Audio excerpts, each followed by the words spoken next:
नमस्कार। आज हम कक्षा 6 बालराम कथा का अध्याय 4 राम का वनगमन पढ़ेंगे। जब मंथरा के द्वारा कैकई को भड़काया जाता है, राम के विरुद्ध उकसाया जाता है, तो वो राजा दशरथ से 2 वरदान मांगती है तथा 2 वरदानों में वो पहला वरदान मांगती है कि राज सिंहासन भरत को हो तथा राम को 14 वर्ष का वनवास हो। राम को 14 वर्ष का वनवास हो। यह सुनकर राजा दशरथ मूर्छित हो जाते हैं। उसके बाद आगे की जो घटनाएं हैं वो हम अध्याय 4 राम का वनगमन में पढ़ेंगे। कोप भवन के घटनाक्रम की जानकारी बाहर किसी को नहीं थी। यद्यपि सभी सारी रात जागे थे। कैकई अपनी जिद पर अड़ी हुई। राजा दशरथ उन्हें समझाते हुए नगरवासी राज्याभिषेक की तैयारी करते हुए गुरु वशिष्ठ की आंखों में भी नींद नहीं थी। आखिर राम का अभिषेक था।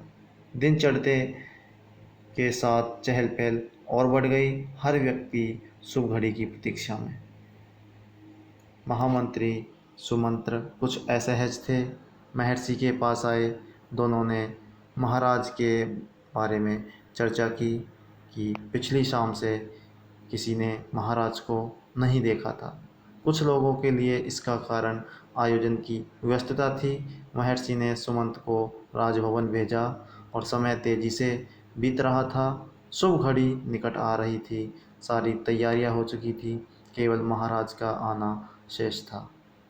सुमंत्र तत्काल राजभवन पहुँचे और कैकई ने के महल की सीढ़ियाँ चढ़ते हुए सुमंत्र को एक अनजान डर ने घेर लिया। अंदर पहुँचे, देखा कि महाराजा पलंग पर पड़े हैं, बीमार, दीनहीन, अर्थात जैसे उनसे सब कुछ छिन गया हो। सुमंत्र का मन भांपते हुए कैकई ने कहा, चिंता की कोई बात नहीं है मंत्रीवर। महाराज राज्याभिषेक के उत्साह में रात भर जागे हैं। वे बाहर निकलने से पूर्व राम से बात करना चाहते हैं। तो मंत्री ने पूछा, कैसी बात? मैं नहीं जानती, अपने मन की बात वे राम को ही बताएंगे। आप उन्हें बुला लाइए।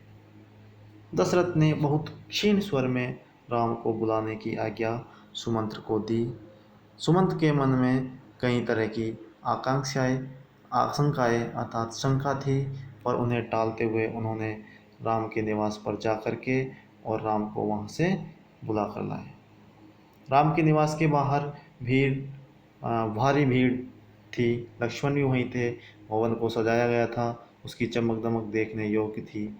सुमंत्र को देखकर कोलाहल बढ़ गया और लोगों के लिए यह संकेत था कि अब राम को राज्याभिषेक के लिए आमंत्रित किया गया है और राजकुमार, महाराज ने आपको बुलाया है, आप मेरे साथ चले। सुमंत्र ने उनसे कहा। उसके बाद में कुछ ही पल में राम भी दशरथ के पास में पहुंच गए और लक्ष्मण भी साथ में थे। दोनों भाई विस्मित थे अर्थात आश्चर्यचकित थे। वे राजसी वस्त्रों में थे जो राजा महाराजा पहनते हैं, उन वस्त्रों में थे। सजे धजे लोग जय जयकार करने लगे। पुष्प वर्षा होने लगी। राजकुमार समझ नहीं पा रहे थे कि महाराज ने उन्हें अचानक क्यों बुलाया। लोग समझ रहे थे कि राम राज्याभिषेक के लिए जा रहे हैं। महल में पहुंचकर राम ने पिता को प्रणाम किया, फिर माता कैकई को। राम को देखते ही देखते राजा दशरथ बेसुध हो गए। उनके मुंह से एक हल्की सी आवाज़ निकली, राम। उन्हें होश आया, तब भी वे कुछ नहीं बोल सके। थोड़ी देर तक चुप्पी रही, असहज सन्नाटा। कोई कुछ नहीं बोला तो राम ने पिता से पूछा, क्या मुझसे कोई अपराध हुआ है? कोई कुछ बोलता क्यों नहीं? आप ही बताइए माते, वो कैकई से पूछते हैं। फिर महाराज दशरथ ने मुझे एक बार 2 वरदान दिए थे।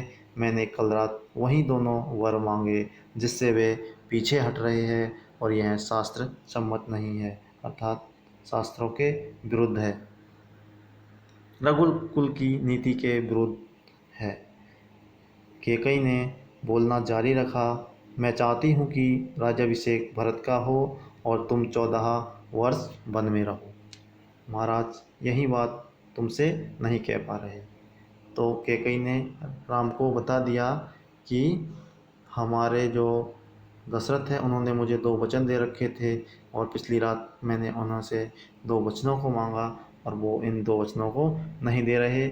और दोनों वचन ये है कि भरत को राजगद्दी दी जाए और आपको 14 वर्ष का वनवास।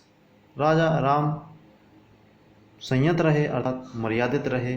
उन्होंने दृढ़ता अर्थात मजबूती से कहा, पिता का वचन अवश्य पूरा होगा, भरत को राजगद्दी दी जाए, मैं आज ही वन चला जाऊंगा।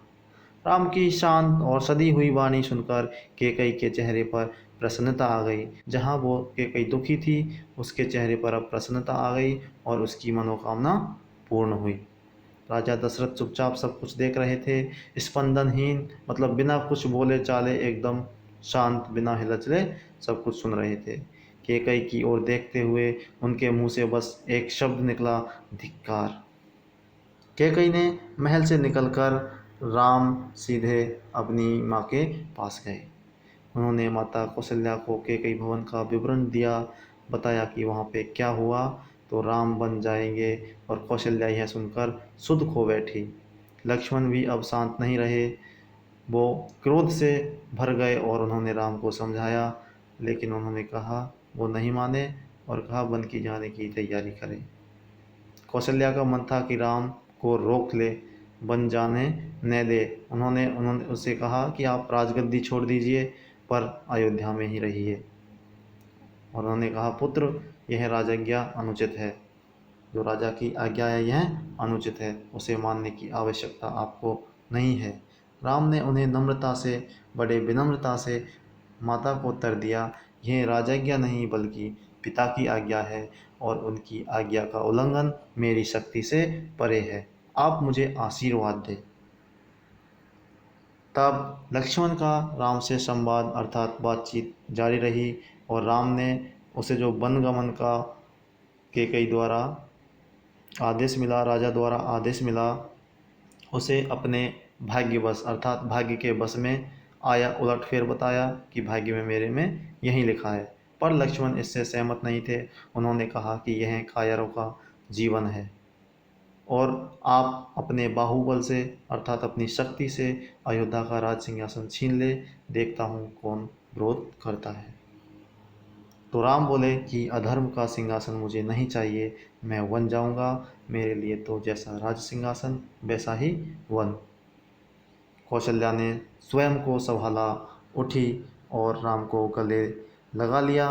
वे राम के साथ वन जाना चाहती थी, लेकिन राम ने साफ मना कर दिया कि मेरे वृद्ध पिता को आपके सहारे की आवश्यकता है। तो कौशल्या ने राम को विदा करते हुए कहा, जाओ पुत्र, दसों दिशाएं अर्थात चारों ओर तुम्हारे लिए मंगलकारी हो और मैं तुम्हारे लौटने तक जीवित रहूंगी।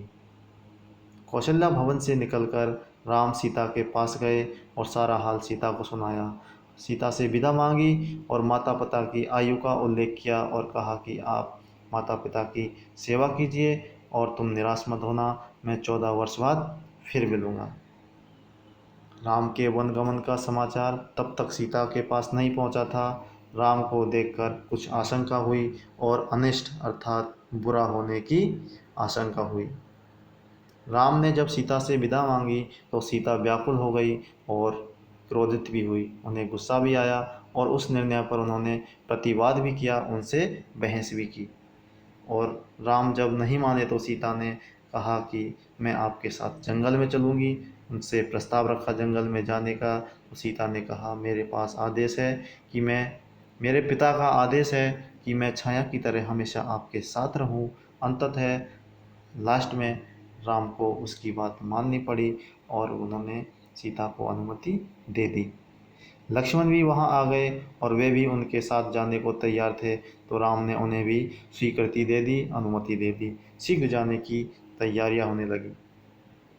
राम चाहते थे कि सीता वन में जाए, लेकिन वो उसको पहले ही अनुमति दे चुके थे। फिर उन्होंने एक बार प्रयास किया कि सीता वन में बहुत